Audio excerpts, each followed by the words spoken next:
Hello, my name is Tony. I'm 42 years old.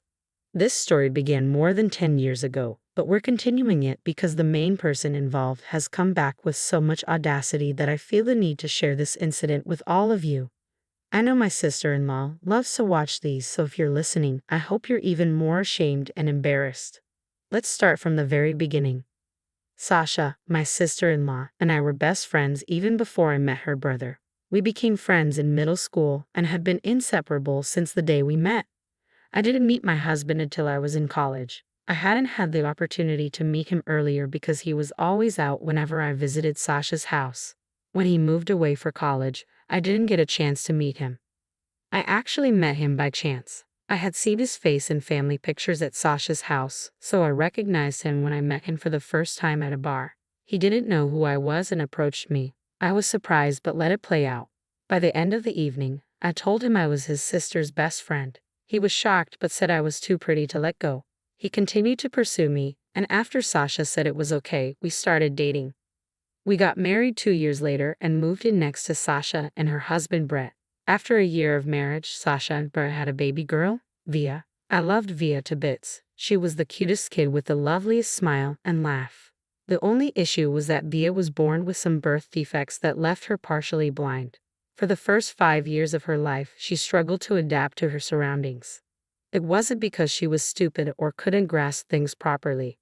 Rather, her parents refused to accept that their daughter was visually impaired. They would put her in situations where she had no experience, which were potentially dangerous because they wanted her to live a normal life. Now, don't get me wrong. I fully believe in making our societies more accessible for people with disabilities so they can live better and more normal lives. But when I say that Sasha wanted Via to live a normal life, I don't mean she wanted to make things accessible for her. One incident that comes to mind is a time we all went to a park. People usually came to the park for picnics, played dates, and exercise. Via and I went to spend some time together. There was a specific path in the park meant only for bicycles. While Sasha was absorbed in talking about something, I looked around for Via and noticed she wasn't near us. I panicked and asked Sasha if she had seen Via.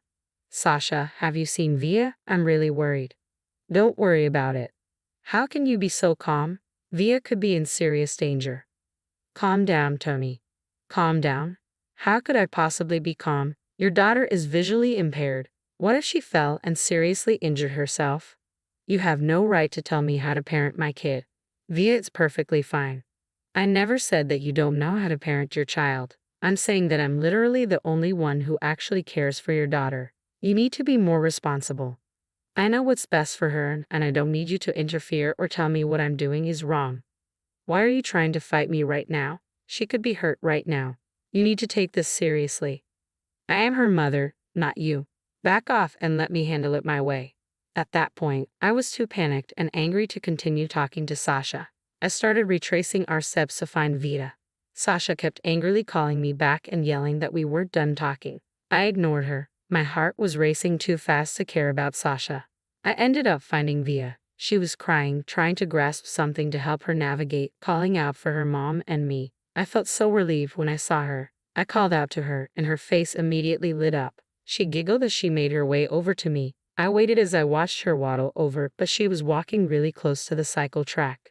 Suddenly, a large number of cyclists rode the track at high speeds. My stomach dropped. I quickly got up to catch her, but before I could take my next step, Via slipped and fell straight onto the cyclist's path.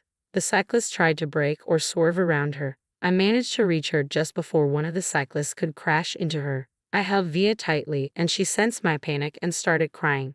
I calmed her and myself down. Sasha had witnessed the whole thing. She came over and grabbed Via out of my hands. You shouldn't have interfered with Via. She needs to learn to understand her environment on her own. I was worried for her safety. Did you even tell her about all the dangers here? She's old enough to walk around on her own. She doesn't need constant supervision.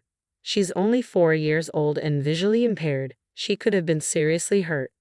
Oh, come on. It's not that bad. She would have only gotten a few scratches or bruises. That's not the point. She needs proper care and guidance. You're being overprotective. Via can handle herself. Your ignorance is dangerous. One day it will hurt her. You need to take her safety seriously. Just mind your own business, Tony. She's my daughter, not yours. Fine, but remember, you're responsible for her well-being. She deserves better care. Sasha grabbed Via and walked away. I felt so baffled and angry.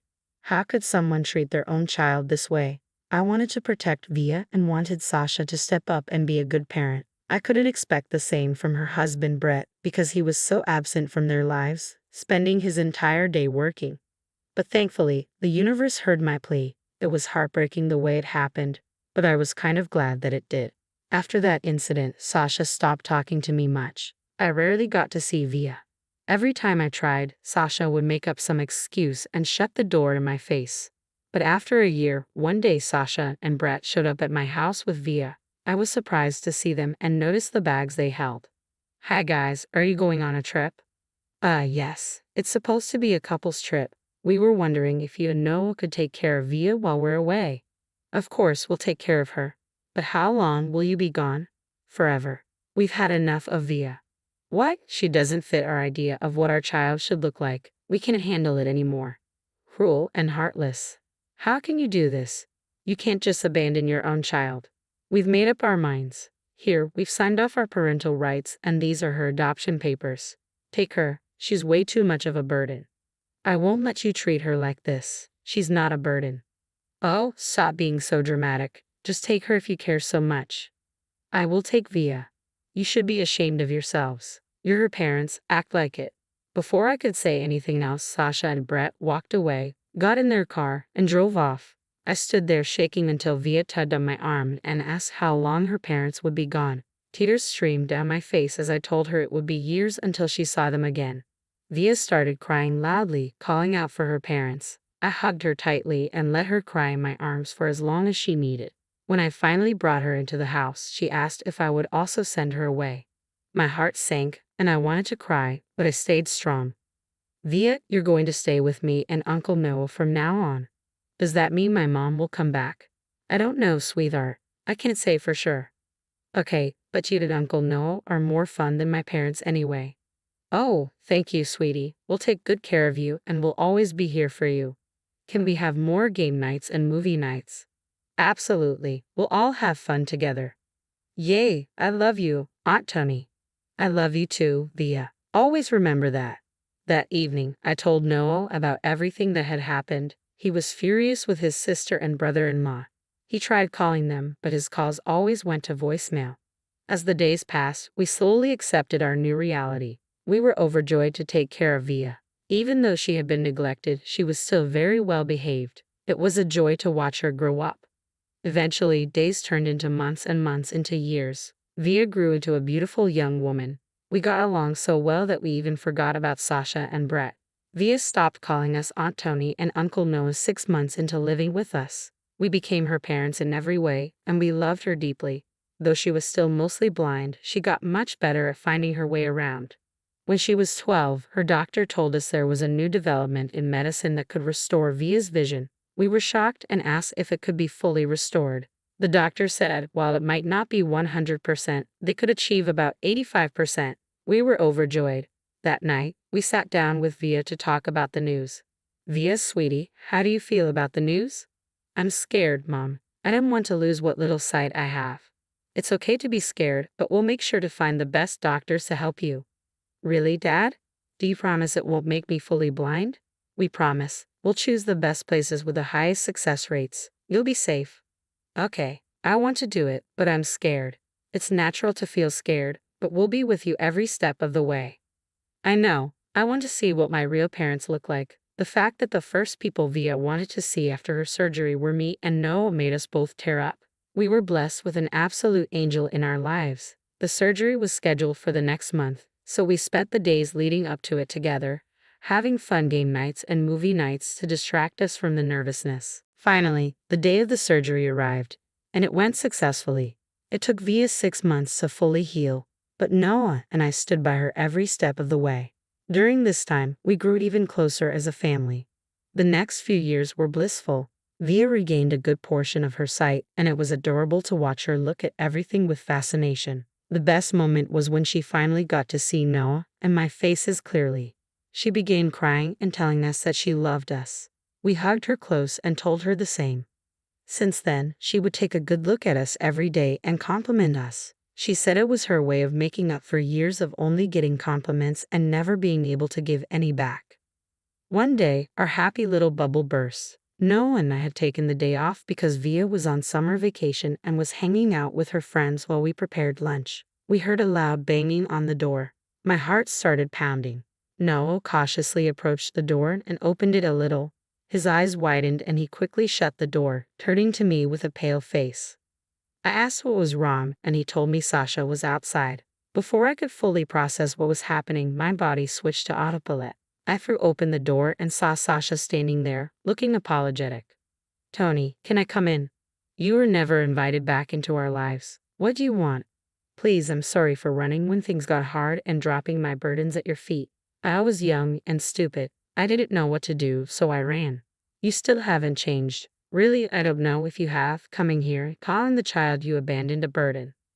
I just wanted to meet my daughter. No drama, I promise. Via is no longer your daughter. You signed over your parental rights to me and Noah. She's still my daughter, no matter what you say." "No, she's not. You made that choice. Leave now. We don't need you here." Sasha's face paled and she stuttered, trying to come up with excuses. I didn't want to listen, so I moved to close the door, but Sasha stopped me. She then broke down and told us why she had come. "I came to see Via because I need to talk to her about something serious." "What could be so serious that you decided to show up after 12 years? Brett is really sick and needs stem cells. We want to try every possible DNA match, including Via." "I understand, but this is a lot for Via to take in. I'll talk to her and let you know her decision in 3 days."